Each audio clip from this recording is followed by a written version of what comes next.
오늘 아침 기온이 뚝 떨어졌습니다. 그럼에도 불구하고 많은 선배님, 후배님 모두 한적에 함께 해주셔서 대단히 감사합니다. 저는 2017 창덕인 한마당 축제 진행을 맡게 된 김구슬입니다. 반갑습니다. 먼저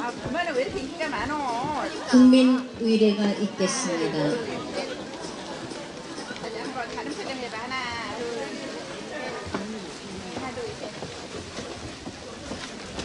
모두 자리에 일어나셔서 단상에 있는 국기를 경례해 주시기 바랍니다.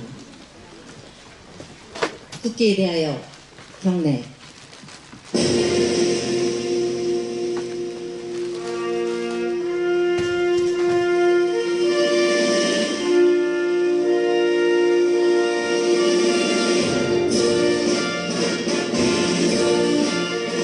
나는 자랑스러운 흰국기 앞에 자유롭고 정의로운 대한민국의 무궁한 영광을 위하여 충성을 다할 것을 굳게 다짐합니다.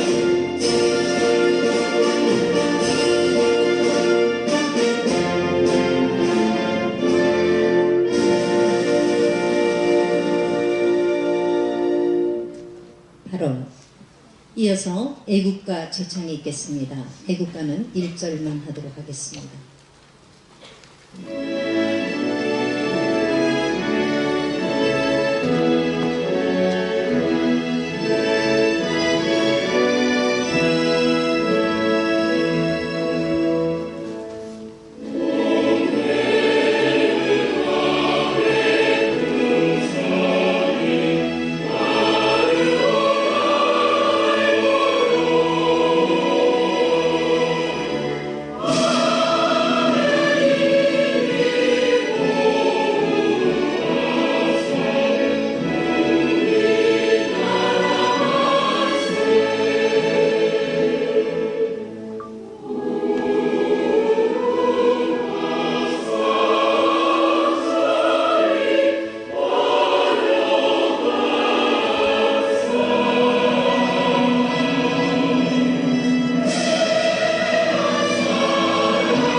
네, 모두 자리에 앉아주시기 바랍니다. 다음은 창동여고 총동창 회장의 인사말이 있겠습니다. 구명수 회장님을 모시겠습니다. 큰 박수로 맞이해 주시기 바랍니다.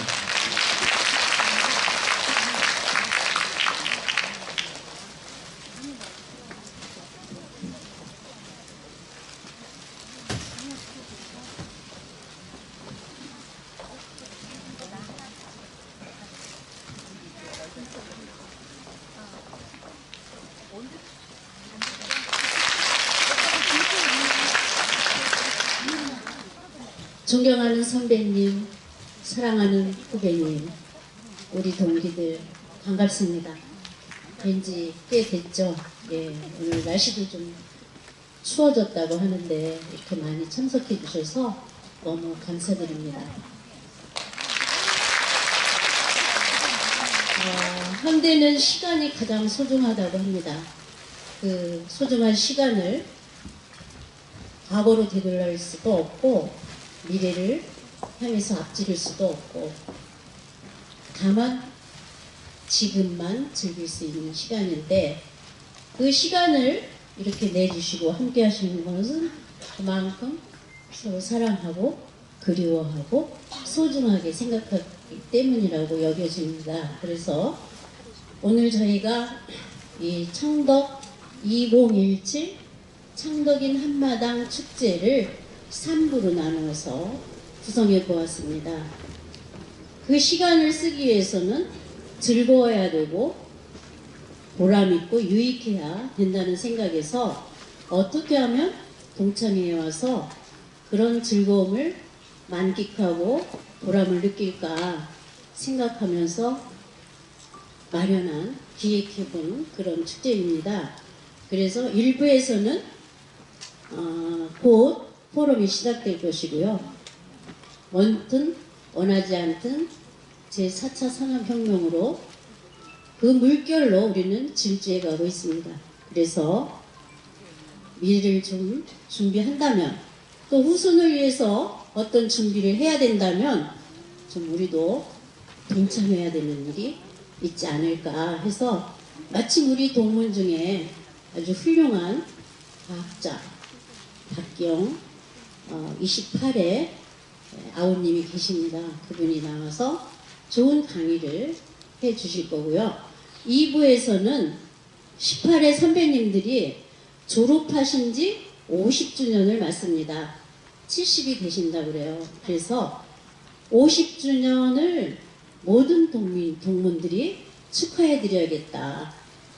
졸업 50년 동안 창덕을 사랑하고 아끼고 우정을 나눠온, 그리고 동창회의 발전을 위해서 애써주신 그 감사함을 마음껏 축하해드리고, 앞으로도 건강하시고 많이 행복하게 함께 하시기를 비는 그런 축원하는 헌정음악회가 2부에서 열립니다. 이것은 18회 회장을 오래 역임하신 구혜정 선배님이 마련하신 음악회입니다.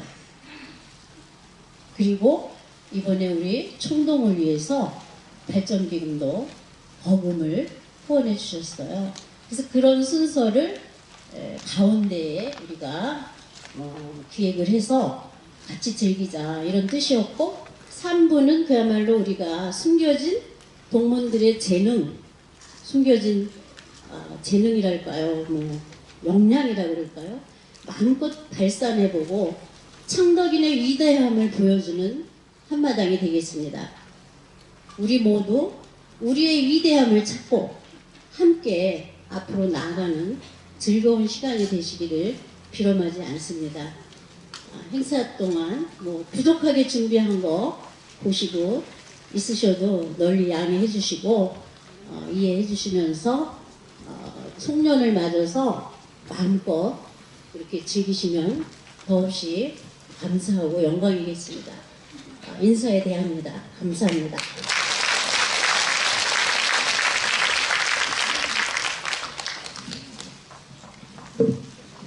네, 김영수 회장님 인사말 감사합니다. 오늘 이 자리에 정말 귀한 선배님, 후배님들 많이 계십니다. 그런데 오늘 특별히 우리 36회 동문 백혜련 의원 자리에 함께 해주셨습니다. 간단히 나와서 인사 말씀 한 말씀 부탁드립니다.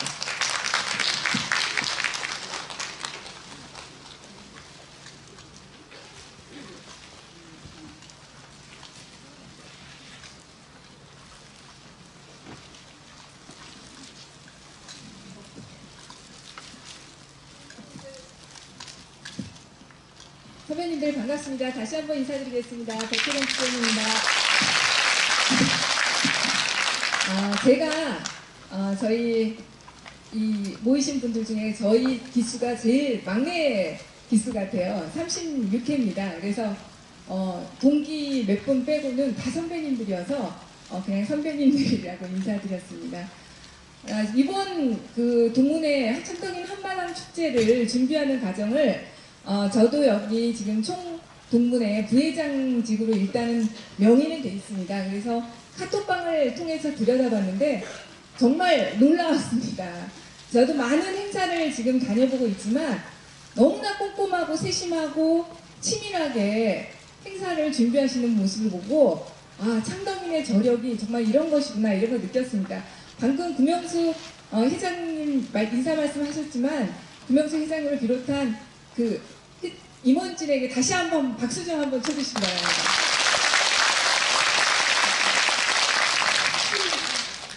제가 오늘 오면서 오랜만에 이렇게 창덕 여자고등학교 이렇게 인터넷으로 검색해봤습니다. 그래서 사실은 저희 교훈도 사실 잊어버리고 있었는데 새삼스럽게 다시 보게 됐습니다. 아름답고 슬기롭고 부지런하자, 이것이 저희 교훈이었습니다. 그래서 그 모든 것이 다 모여진 진짜 아름답고 슬기롭고 부지런하자, 이 세 가지 요소 갖추면 모든 인격체는 완성된 것 아닌가요? 그래서 우리 창덕인들이 오늘 선배님들 보니까 정말 외모도 너무나 고우시고 그동안 얼굴이 50이 넘으면 그 사람의 산 인생이 얼굴에 다 드러난다고 하지 않습니까?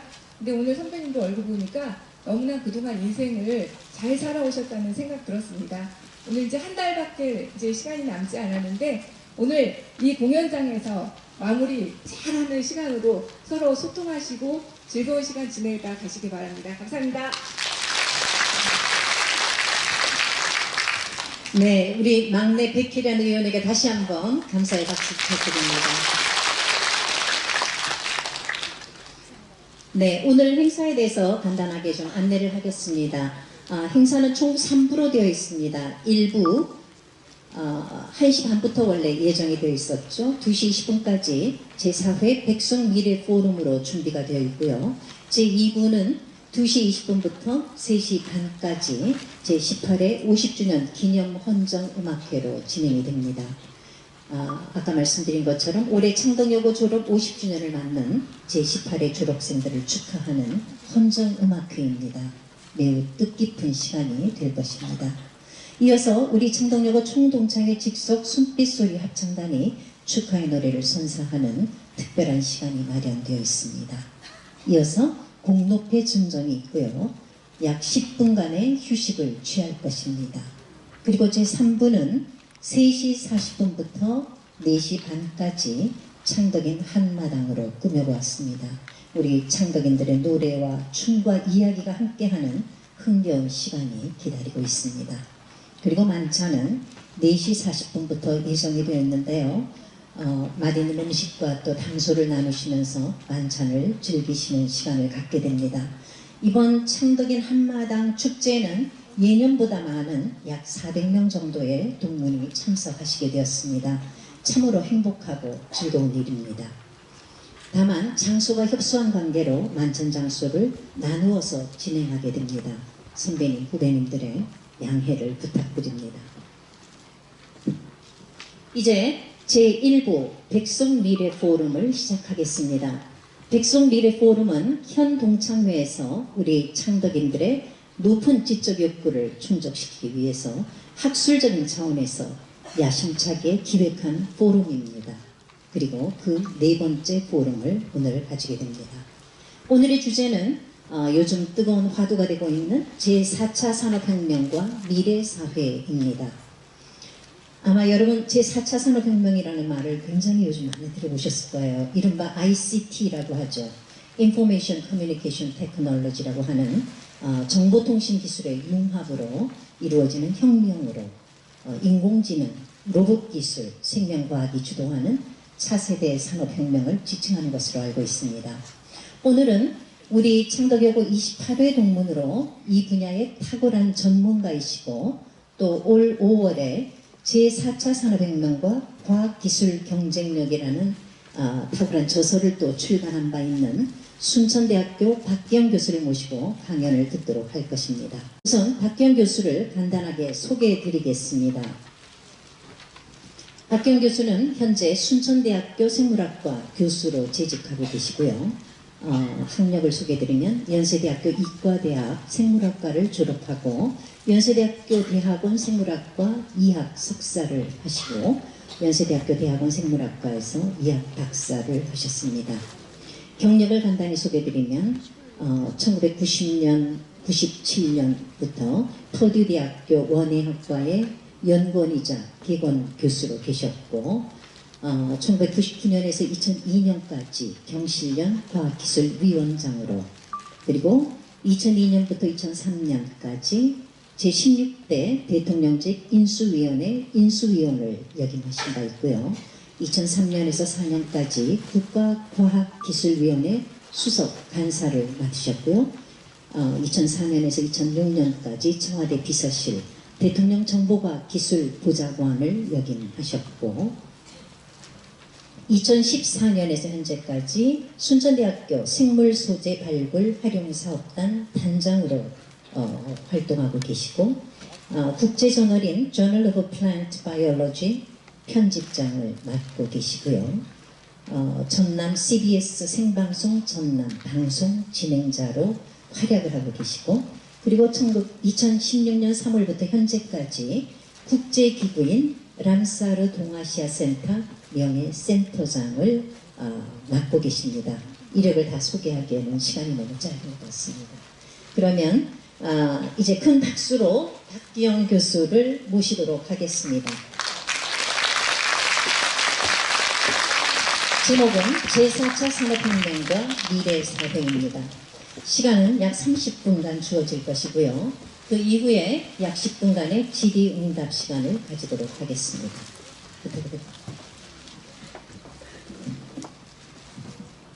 네, 안녕하세요. 너무 발전하게 소개를 해주셔서 제가 여러 선배님들 앞에서 몸둘 바를 모르겠습니다. 제가 이제 28회니까 아까 백혜련 의원께서 36회라고 하셨는데 저도 여기 계시는 분들 뵈니까 거의 저보다 다 선배님들이시고요. 굉장히 아까 백혜련 의원 말씀하시고 또 구명수 회장님도 말씀하셨는데 굉장히 다 고우신 선배님들이신 것 같습니다. 그래서 참 오늘 굉장히 흐뭇한 아주 즐거운 그런 날이라고 생각을 하고요. 여기 아까 와서 앉아있다 보니까 이 슬라이드가 지나가는 걸 보니까 생활관 모습이 많이 보이더라고요. 저도 창덕여고 생각하면은 생활관하고 또 백송, 저도 최근에 예전에 있었던 우리 창덕여고 교정 밖에서 보면은 지금 뭐 헌법재판소가 있지만 창덕여고 그 안에 있던 상징인 백송은 그대로 있더라고요. 그래서 저도 가끔 이렇게 문쇠 사이로 가끔 백송을 들여다보고 했었는데요. 백송이 여전하고 또 여러분 선배님들도 여전하시고 굉장히 오늘 뜻깊은 날인 것 같습니다. 아마 제가 오늘 말씀드릴 내용은 보니까 우리가 이제 졸업 굉장히 여러 횟수들 많이 말씀하셨지만 과거를 얘기하고 또 한편으로는 또 오늘 제가 좀 미래를 또 말씀드리게 될 것 같습니다. 그래서 제가 제목을 제4차 산업혁명과 미래사회 이렇게 제목을 해봤는데요. 초점이 안 나오는데요. 이렇게 해봤는데 사실 이제 아까 사회자님께서도 말씀을 해주셨는데 제4차 산업혁명 하면은 키워드가 몇 개 있습니다. 그래서 초연결, 초지능, 그리고 초자율 이렇게 얘기하는데 이제 초연결은 우리 스마트폰 연결해갖고 굉장히 많은 거를 다 스마트폰으로 연동시켜서 일할 수 있는 게 초연결이고요. 그 다음에 초지능 하시면 이전에 알파고하고 이세돌하고 할 때 이세돌 이기지 못했, 이세돌이 알파고 못 이겼잖아요. 그렇게 요즘에는 이제 지능이 초지능 해서 컴퓨터가 자기가 공부를 하는 거예요. 그래서 학습도 하고 하는 초지능.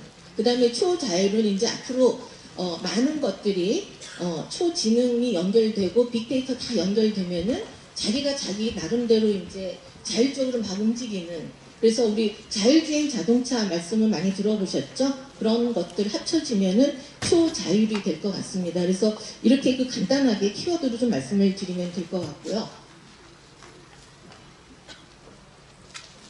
어떻게 안 넘어가는데 이거고요? 이 작동이 안 되는 거 넘겨주실 수 있으실까요? 작동이 넘겨주셨는지 제가 넘겼는지 모르겠습니다. 자, 저기 혹시 여러분들께서 드라마 중에 MBC 드라마 박한별 나오는 드라마 보고만 보셨어요? 저 재밌게 보셨죠? 굉장히 새로운 내용이었는데, 내용은 저기 어린이가 있는데 저 어린이가 엄마가 일찍 돌아가십니다. 그러니까 아빠가 이제 로봇 박사인데 아빠한테 엄마 좀 만들어 달라. 그러니까 저 아빠가 로봇으로 엄마를 만들어줘요. 그래가지고 저 엄마가 학부형이 돼서 유치원도 가고 유치원 엄마들하고 논쟁도 좀 하고 이러면서, 근데 결국은 로봇이 다 이깁니다.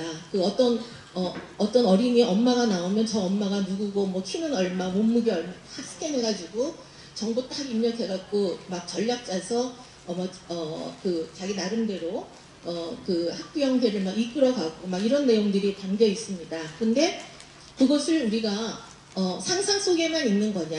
근데 여러분들께서 보시지만 상상이 언젠가는 또 굉장히 현실이 되죠. 공상과학 영화에서 나오는 것들이 많이 현실이 됩니다. 그래서 제가 상상은 어디까지일까? 라고 한번 이렇게 달아봤습니다. 그런데 다음 슬라이드에서 보시면은요. 제가 넘길 수 있을지 모르겠어. 안 넘어가거든요. 제가 넘겨도. 넘겨주셔야 될 것 같습니다. 근데 아까 그 보고맘이 어느 날 엄마가 그 다음날 아침에 도시락을 싸줘야 되는데 안 일어나요. 그러니까 그 아들이 아빠한테 가서 얘기를 합니다. 엄마가 안 일어난다. 그랬더니 그 아빠가 전날 충전하는 걸 잊어먹은 거예요. 충전이 안 돼서 엄마가 안 일어난 거예요. 그래서 뭐 그런 일들도 일어나고 하는데 이게 사실 이게 이제 신문에 나왔던 건데 최근에 사우디아라비아 하면은 굉장히 여성 차별적인 그런 나라죠. 저 나라에서 인공지능 로봇을 만들었어요. 그 로봇이 이름이 소피아인데 소피아한테 시민권도 줬습니다. 그리고 연설을 시킨 거예요, 저렇게. 저 상징적인 거예요. 이게 한 달 이전에 일어났던 일이에요.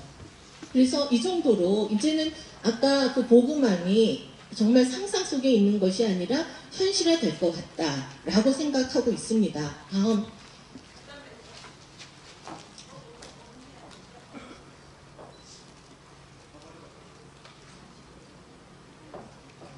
오늘 안 했다가.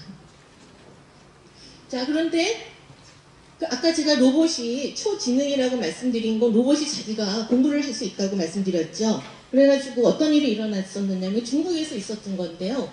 AI 인공지능 로봇에다 공부를 시켰습니다. 그래서 여기 밑에 보시면 이 의학서적을 공부를 시켰는데 의학책도 수십 권 읽히고 그 다음에 의료 기록도 다 이제 입력이죠. 뭐 입력을 200만 건 하고 관련 기사도 입력을 해가지고 얘한테 의사 시험을 보게 했습니다. 얘 어떻게 했을 것 같으세요?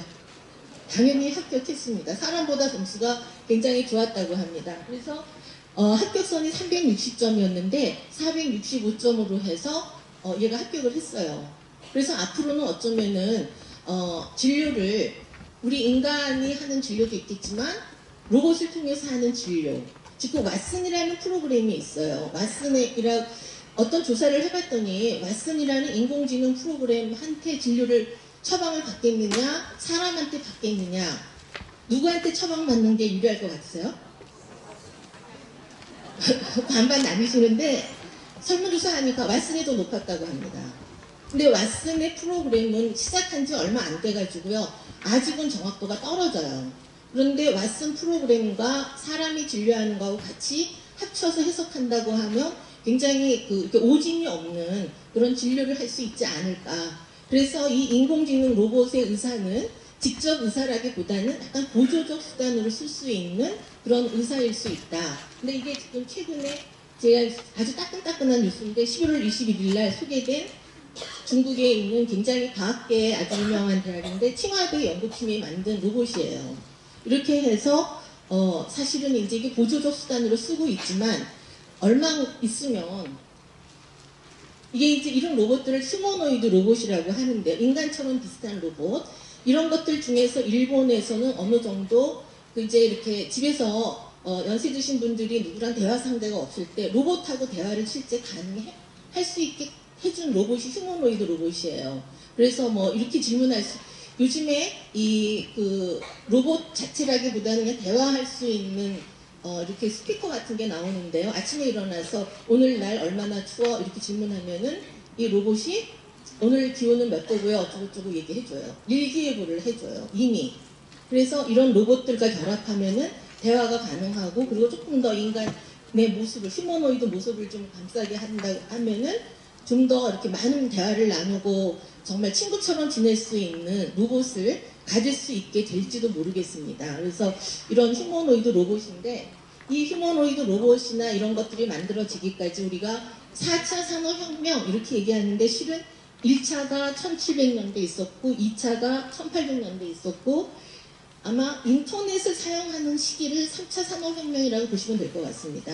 여러분들 이제 인터넷으로 통해서 우리 사회가 굉장히 많이 바뀐 거 많이 느끼시죠? 그러면 이렇게 인터넷 사용하면서 연결돼서 지금 이제 지능화까지 연결된 이 상태, 지능화된 상태까지, 그러니까 인터넷까지는 어떻게 보면 3차 산업혁명 이렇게 얘기하고 아까 말씀드린 것처럼 초연결, 초지능, 아마 자율주행 자동차, 그러니까 내가 이제 인간이 운전하지 않는 시대까지 가면 한 2025년 뭐 이 정도까지 갈 거라고 하는데요. 이거를 4차 산업혁명 시대라고 부를 것 같습니다. 그런데 아마 이걸 이렇게 3차와 4차로 이렇게 나누지는 않을지도 모르겠어요. 둘을 다 그거 다 인터넷 통해서 하는 거기 때문에 두 개를 다 연결시키지 않을까 싶은데요. 근데 사실은 그러면 우리 사회가 어떻게 갈지 그 방향은 잘 모릅니다. 아마 여기 계시는 분들 대부분 예전에 이 무성 영화 이 모던 타임즈 영화 보셨죠? 기억나시죠 이거? 그 찰리 채플린이 나와가지고 우스꽝스럽게 나오는데 그 막 이렇게 찰리 채플린이 하는 일이 나사만 돌리는 일이었잖아요. 그래가지고 뭐 누구 귀 보면은 귀 막 돌리고 싶어하고 뭐 이랬던. 그러니까 인간의 인성은 어디에 있어야 되느냐 뭐 이런 거 얘기하면서 좀 비판적 영화를 만들었던 게 이 무성 영화 모던 타임즈였었는데요. 사실은 저게 뜻하는 바가 여기 장면 중에서 저기 여자 찰리 채플린하고 저 여자하고 만나서 굉장히 즐겁게 얘기하는데 이게 이제 이거 영화가 만들어졌을 때가 1936년이에요. 그러면 이게 그 경제 공황이 오기 직전인데 굉장히 불안한 때였습니다. 그래서 그 미래를 어떻게 갈지 모르겠다라고 얘기하지만 저 두 사람의 표정에서 보면은 굉장히 밝잖아요. 그래서 밝은 미래가 올지도 모르겠다라고 하는데 여기 계시는 분들 3차 산업혁명 아니 2차 산업혁명 이후에 다 사신 분들인데 어떠셨습니까? 지난 아까 50년도 얘기하시고 하셨는데 나름대로 인간이 우리 인류가 번영하면서 잘 살지 않았을까요? 그렇게 보시는 거죠. 굉장히 편리해졌고 근데 아마 4차 산업혁명, 3차 산업혁명 이후도 우리가 잘 모르겠지만 우리 인류를 위해서 좋은 그 행복한 그런 미래를 만드는 게 또 우리 인류의 목표고 또 우리 인간이 현명하기 때문에 그런 인류를 만들어내지 않을까 이렇게 뭐 긍정적으로 생각하고 있습니다. 그래서 제가 긍정적인 슬라이드 하나를 추가했고요.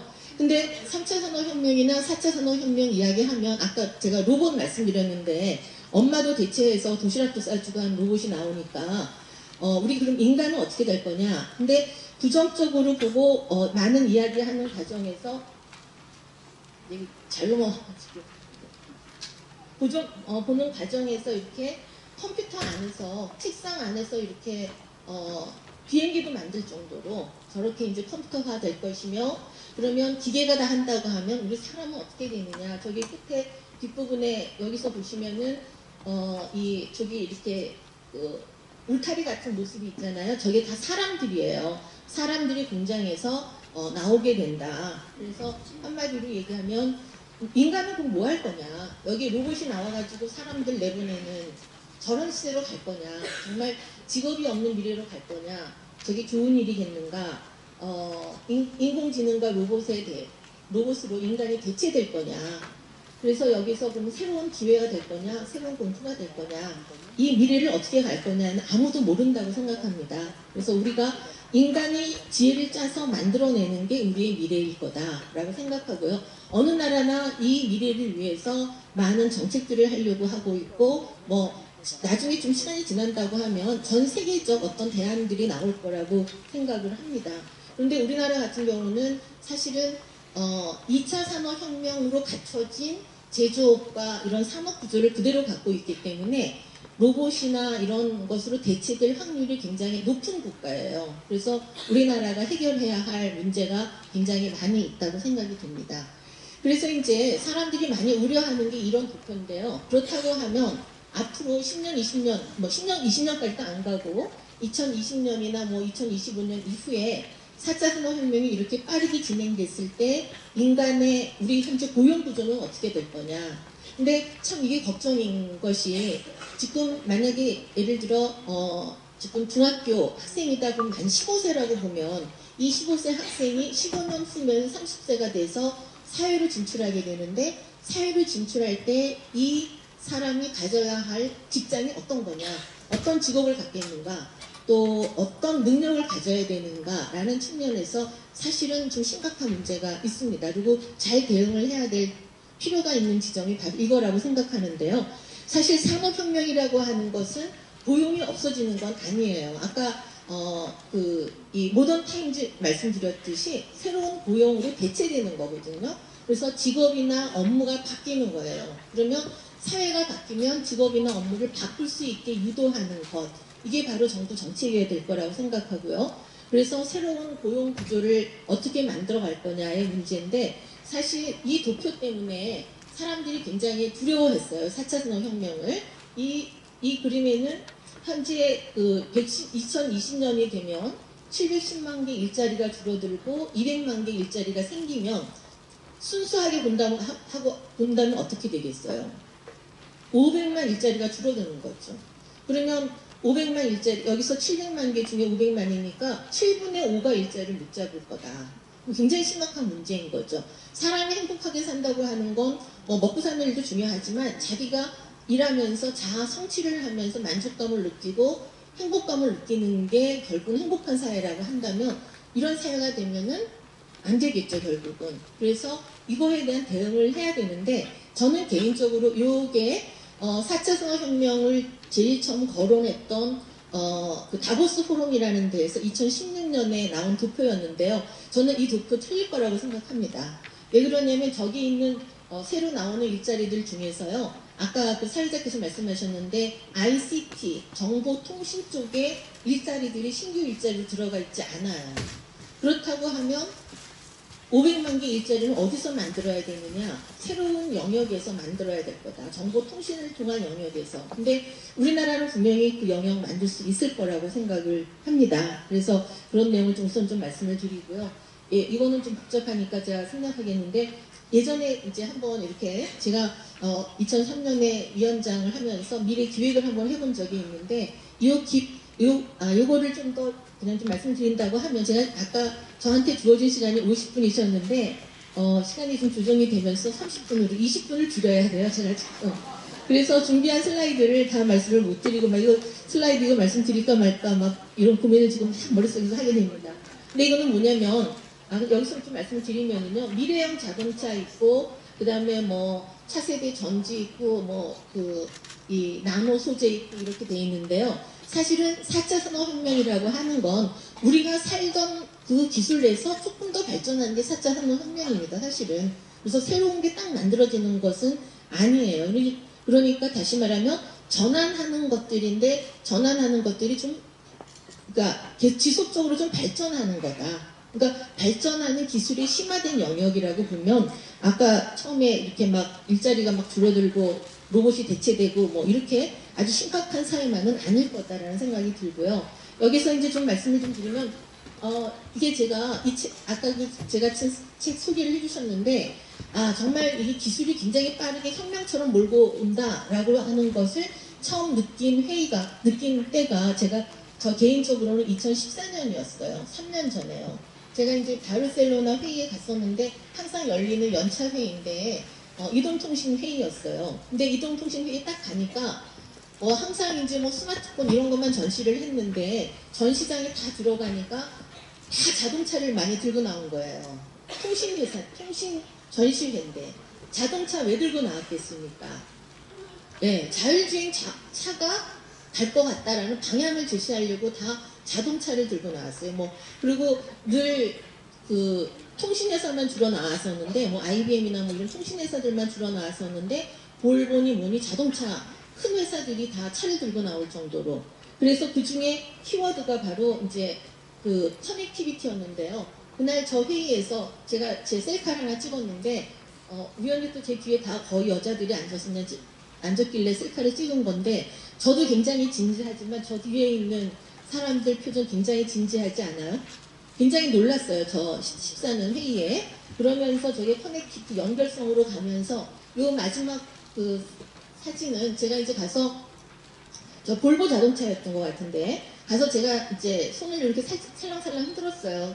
그게 뭐냐면 제가 요거 흔드는 거를 얼마나 인지를 잘 하는가. 근데 자율주행 차를 만들려면 요즘도 우리 차의 기능이 점점 많아져가지고 후진할 때 이제 후방 카메라는 거의 다 쓰고 계시죠. 그러니까 굉장히 센싱을 잘하고 있어요. 근데 제가 이렇게 하나 흔들었더니 저기 옆에 있는 카메라에서 제 손가락 요게 다 센싱이 되는 거예요. 저기 이제 기술 진행 중이었기 때문에 저런 모습을 보면서 정말 저거 방향으로 갈 것 같다. 그러면서 이제 초연결이 되면서 아까 어떻게 보면은 자율주행 차가 4차 산업혁명의 굉장히 완성품이다 라고 말씀드렸고요. 근데 이 4차 산업혁명을 이끄는 나라는 우리가 일반적으로 독일인 것처럼 생각하게 하는데 사실은 독일은 4차 산업혁명으로 열심히 쫓아가려고 독일이 좀 준비를 한 거고요. 이거를 제일 리드하는 나라는 어느 나라시겠습니까? 이 그림처럼 미국이죠. 왜 그럴까요? 모든 ICT, 정보통신 산업은 다 누가 리드를 합니까? 미국이 리드를 해요. 우리가 인터넷에 쓰는 윈도우라든지 이런 것들 다 미국이 만든 거기 때문에 어떻게 보면은 4차 산업혁명은 미국이 리드한다고 생각이 되는데, 여기에 산업들 중에는 로봇 산업이나 이런 것들을 통해서 미국이 리드하고 있습니다. 그러면서 오바마 대통령이 굉장히 제조업을 다시 부활시키겠다 이러면서, 사실은 오바마 대통령이 왜 그 말을 했느냐면, 우리 경제 위기, 우리나라는 그렇게 이제 그 외환 위기 다음에 이제 경제 위기는 심하게 겪지는 않았지만 월가의 경제 위기는 미국이 굉장히 심각했어요. 그러니까 월가의 경제 위기는 사실은 이 그 금융을 통한 경제 부흥을 했기 때문에 실물이 없는 거예요.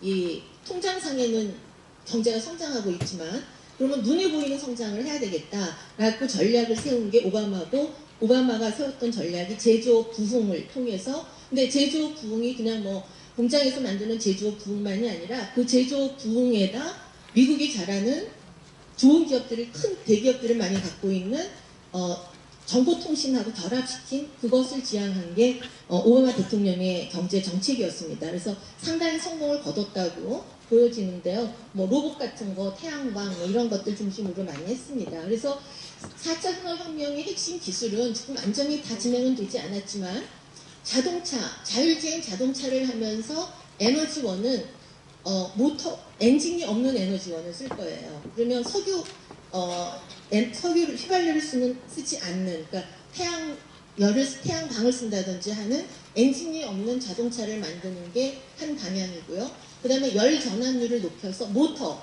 우리가 다 무슨 힘을 전환하고 하면 다 모터를 쓰잖아요. 모터가 없는 그런 제조업, 두 가지 방향이고요.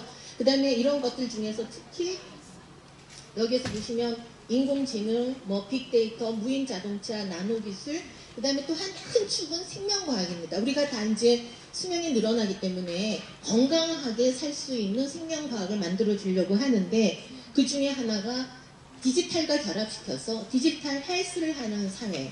그래서 예를 들면 우리가 제가 아까 그 바르셀로나 회의 갔을 때 인상적이었다고 말씀드렸는데, 그날 가서 제가 어느 한 부스에 가서 혈압을 딱 쟀더니 금방 제 스마트폰에 제 혈압 얼마 수치가 금방 딱 나오는 거예요.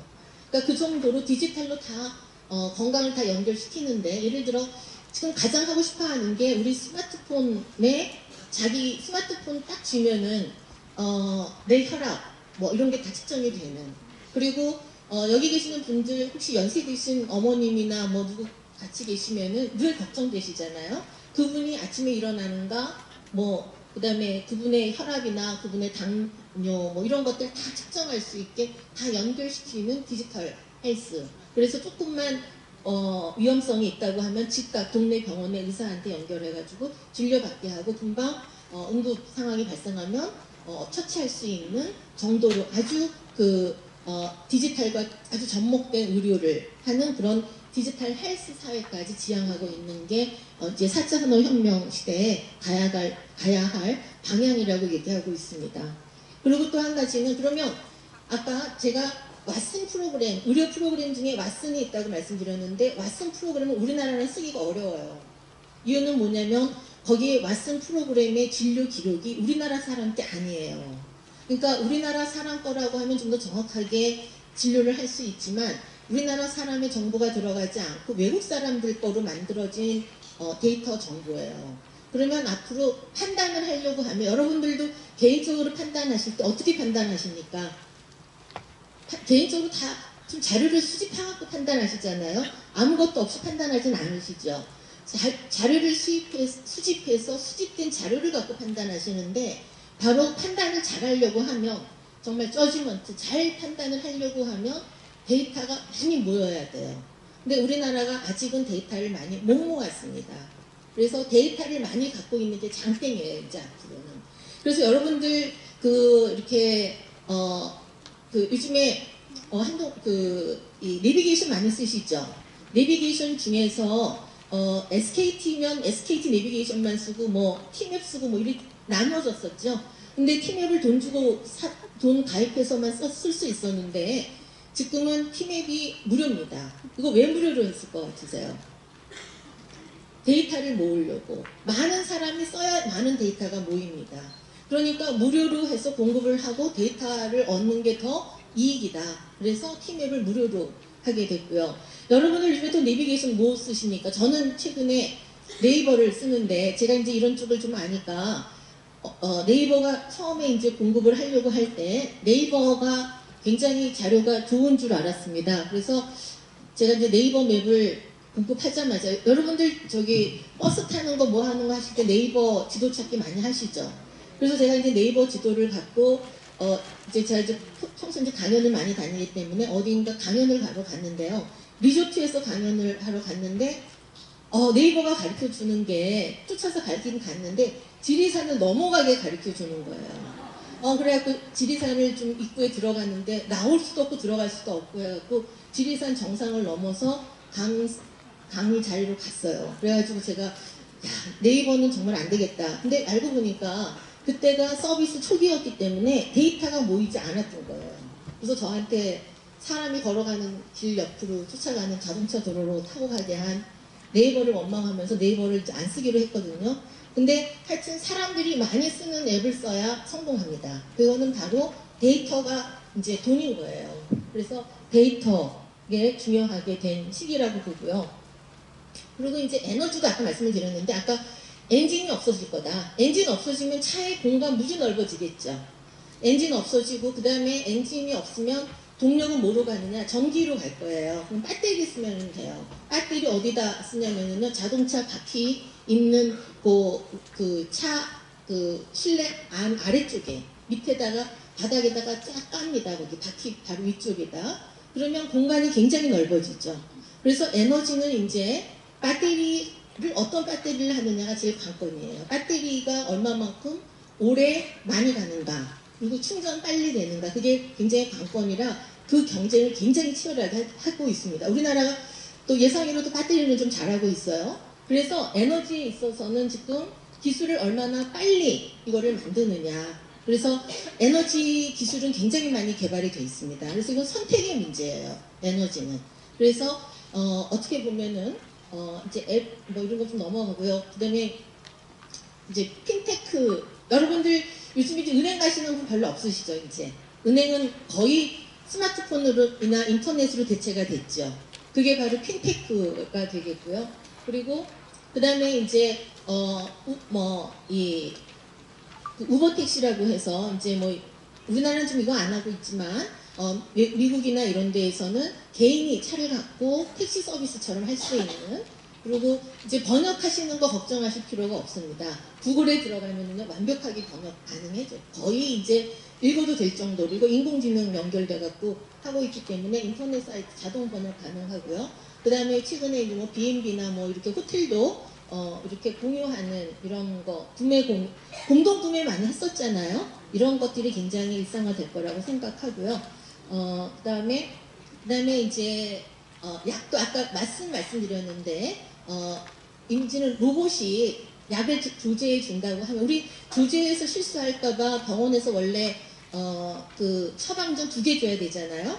그래서 확인해 보라는 거죠. 근데 처방전을 갖고 로봇이 처방을 한다고 합니다. 그럼 훨씬 더 정확하게 처방을 할 거라고 하고요. 앞으로 이제 슈퍼마켓 가면은 내가 몇 번 물건 산다 라고 요즘에 그 식당 같은 데 가도 몇 번 그 식사 주문하면 그대로 주는 거 맥도날드 뭐 이런 데서 요즘 하고 있잖아요.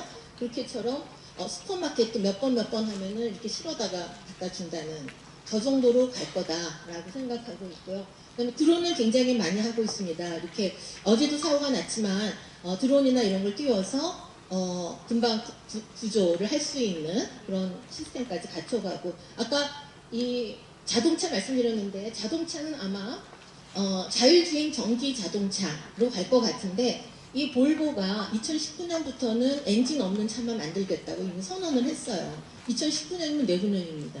1년밖에 안 남았어요. 이제 이렇게 되고 그래서 자율주행차 아까 제가 티맵 말씀드렸는데 SKT가 이런 거 하고 싶어가지고 티맵 같은 거 무료로 서비스하고 데이터 모으려고요. 그리고 그래서 이미 2020년 이게 완성연도예요. 완전 자율운전으로 하게 되면 그러면 그때는 인간이 운전하면 위반일 거예요.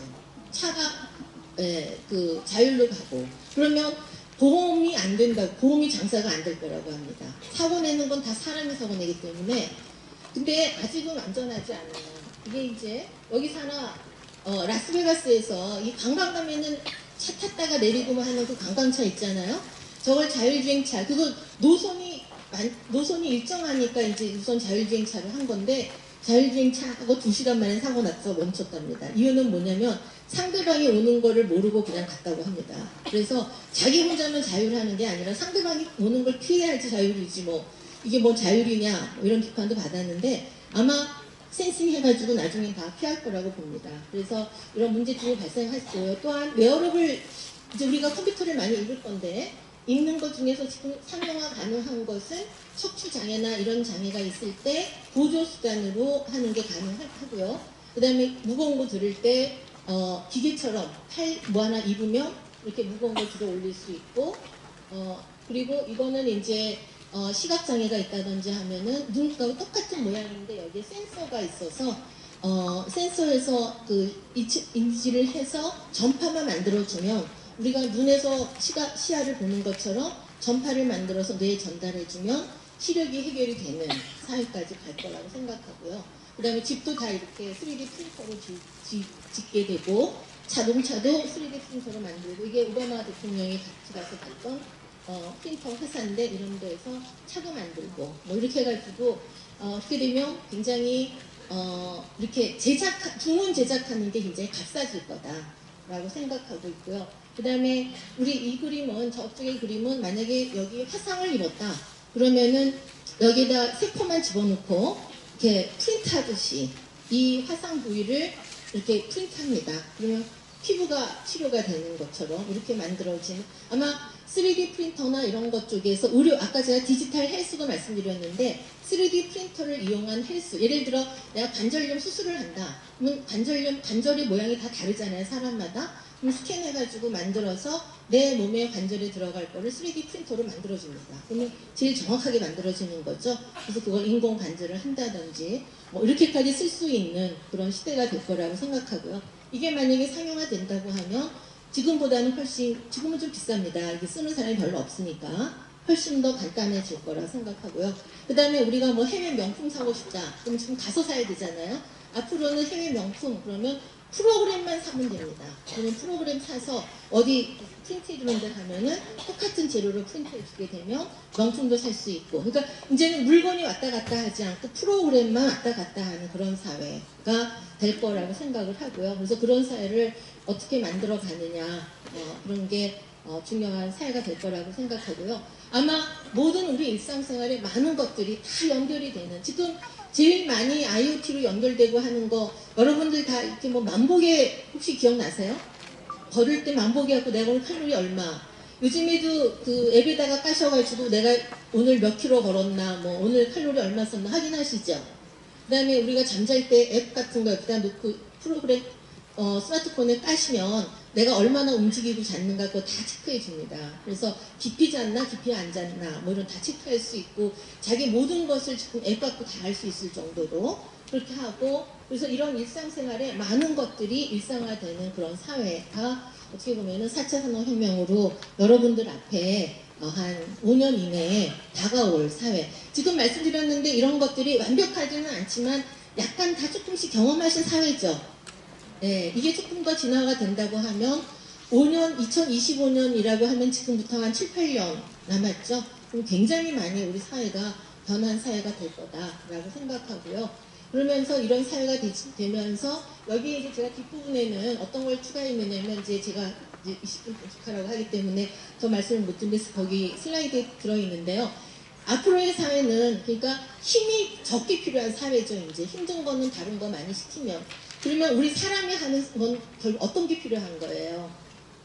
예, 굉장히 막 변하는 거를 굉장히 유연하게 변하는 것을 판단하는 정확하게 판단해 주는 건 사람이 하는 거죠. 아까 그 자율주행 차 만들었는데 결국은 피하지 못해갖고 사고 났잖아요. 그것처럼 상대방이 하는 것의 행동들이나 이런 것들을 민감하게 판단해주는 그런 역할.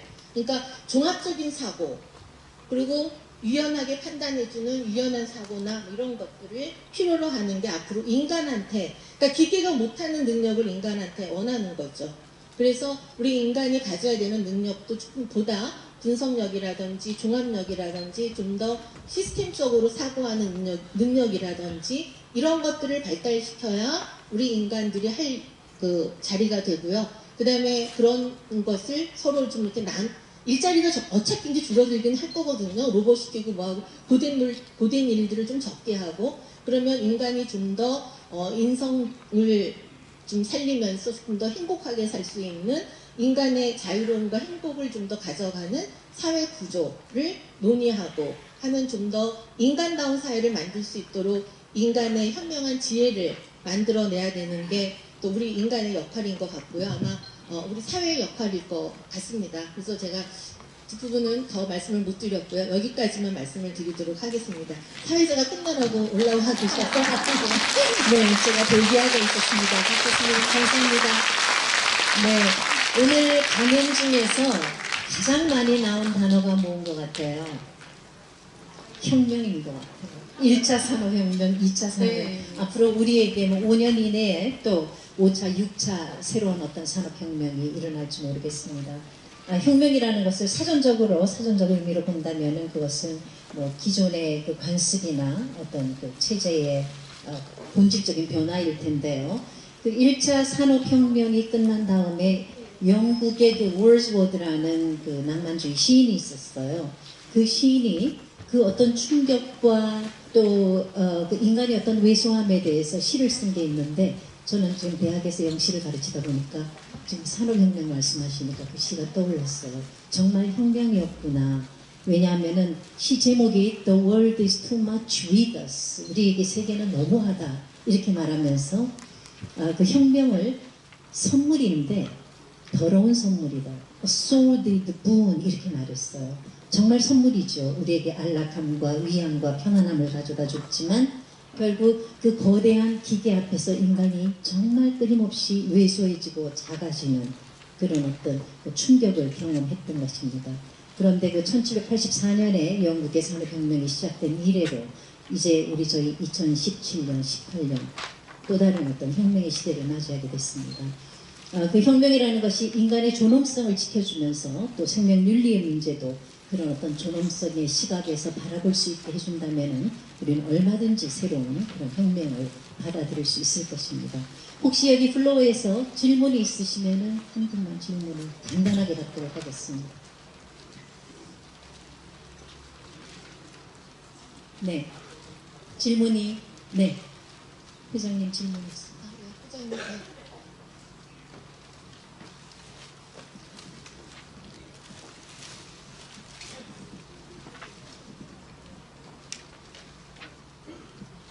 이렇게 훌륭한 강의를 시간을 충분히 못 드려서 죄송하고요. 그 미래 준비 4차 산업혁명 시대를 우리가 적극적으로 적응을 해야 살겠죠. 피할 수가 없겠죠. 그럼 뭐 곧 20년이면 곧 7, 8년 후에 다가오는데 어떻게 준비할 것인가. 고용 창출에 있어서 무슨 직업을 가져야 가장 안전한가. 문화예술인가. 그것이 제일 궁금합니다. 제가 회장님이 그 질문 하실 거라고 생각을 하고요. 그 사이에 사회자께서 말씀하신 얼른 슬라이드를 돌려놨습니다. 사실은 이제 가장 걱정이 미래 사회에 우리도 우리지만 우리 이후 세대들이 어떤 일을 하고 사는 게 중요할까. 그리고 아까 제가 인간의 존엄성 또 자아 성취 이런 거 말씀을 드렸는데요. 아마 앞으로 핵심적인 일들은 여기 나온 제가 이제 빨간색하고 보라색으로 칠한 부분들이 인간이 해야 하는 좀 기본적인 능력이라고, 기계가 하지 않는 일들, 그 능력이라고 보는데요. 요즘에 학교에서 저희 수업 방식을 좀 바꿨습니다. 예전에는 다 이렇게 강의실을 다 이렇게 놓고 강의를 하는데 앞으로는 이렇게 강의실을 만들지 말라고 해요. 그리고 다 어떻게 하라고 하냐면 다 테이블을 이렇게 동글동글하게 놓고서 서로 모여 앉아서 강의하지 말라고 합니다. 그래서 저는 최근에 학교 강의실 바꾼 게 이제는 강의 내용을 많이 주입하려고 하지 않고요. 학생들한테 말하게 만듭니다. 그래서 앞으로의 시대는 결국 뭐 인지 유형성, 창조성, 뭐 논리적인 추적, 문제 감수성 저런 능력을 위주로 하는 그러니까 로봇을 움직이는 게 우리가 인간이 할 일이 된 그런 사회가 될 거라고 생각을 하고요. 그리고 로봇이나 인공지능이 제대로 가게 하는 거를 디자인하는 능력, 그러니까 그런 사회를 디자인하는 능력, 그리고 우리 사회가 아까 이제 그 사회자께서도 아까 그 워즈워드 얘기하신 거죠. 네, 어려운 사회를 예측을 했지만 어려운 사회가 되지 않고 좀 더 바람직한 사회로 갈 수 있는 그런 걸 논의하는 사회. 그리고 저는 일단 그 산업 구조나 고용 창출에서 현재 우리나라 고용 굉장히 어렵고 청년 실업률이 굉장히 높고 고용 굉장히 문제가 되고 있는데요. 사실은 우리나라가 그간의 ICT 영역, 우리나라가 ICT 잘하는 국가라고 생각하십니까? 정말 1등 국가라고 생각하십니까? 실은 아니에요. 왜 그러냐면 ICT 잘하긴 하는데 뭐만 잘하냐면 텔레비전 잘 만들고요. 스마트폰만 잘 만들어요. 네. 나머지 연결시키는 건 거의 못합니다. 소프트웨어, 우리가 만드는 소프트웨어 쓰신 적 있으세요? 우리 다 미국 거 쓰잖아요. 그리고 서비스 웬만한 건 다 미국 서비스예요. 기간이 다 미국이 만든 거예요. 외국이 만든 거예요. 그래서 우리가 만든 영역이 별로 없기 때문에 지금 뭐만 있느냐면 우리는 기계만 이렇게 만들어놔요. 근데 앞으로의 사회는 그 사회가 아니에요. 기계를 연결시키는 사회예요. 그러면 어디서 일자리가 나오느냐? 연결시키는 일에서 일자리가 나오는 거예요. 근데 그거 우리나라 할 수 있다라고 생각하거든요. 그래서 그거를 할 수 있다고 하는데 이거를 연결시키는 능력은 암기해가지고 막 뭐 이렇게 뚝딱뚝딱 만들어서 연결시키는 게 아니라 여기에 있는 그러니까 논리적인 거라든지 시각화, 감수성, 그 다음에 능동적인 능력, 표현 능력, 독해력 이런 것들을 정보통신 활용 능력이라든지 저런 영역에서 일자리가 생길 거예요. 그러니까 저런 영역의 교육으로 바꿔줘야 되는 게 우리한테 남은 거고요. 그래서 교육혁명, 여기 혁명 얘기 많이 했다고 하시는데 앞으로의 사회는 이런 교육을, 혁명이라는 단어까지 교육에다 쓸 필요는 없다고 생각합니다. 교육은 일반적으로 이제 발전하는 거라고 하면 좋은 교육을 시키는, 좋은 교육을 학교 교육이나 사회 교육이나 이런 데에서 좋은 교육을 시켜서 좋은 적응력을 갖는 인간을, 우리 후배들을 만들어내면 그게 바로 우리 4차 산업혁명을 대응하는 거고 거기에서 분명히 우리나라의 비전이 있다고 생각을 하고 또 우리 교육도 조금 내용만 좀 잘 바꿔주면 교육도 적응 잘할 수 있기 때문에 교육에서 답을 찾고 저런 아까 기계들을 연결시키는 소프트한 영역에서 답을 찾으면 우리나라는 미래가 저는 있다고 확신합니다. 네. 네. 오늘 아주 시적절한 주제로 거시적인 시각에서 과거를 되돌아보고 또 미래를 전망하는 그 좋은 강의를 해주신 우리 박기영 교수에게 특별히 감사를 드리면서 오늘 저희 제4회 백성미래 포럼이 성공적으로 끝난 것을 자축하는 의미에서 큰 박수를 치면서 마치도록 하겠습니다. 한 가지 박기영 교수가 오늘 강연료를 또 특별히 후원금으로 그대로 돌려주셨습니다. 감사의 박수 부탁드립니다. 감사합니다. 네, 이제까지 저 김구슬이었습니다. 2부 진행은요, 2부의 진행자인 윤영미 아나운서에게 마이크를 넘기겠습니다. 감사합니다.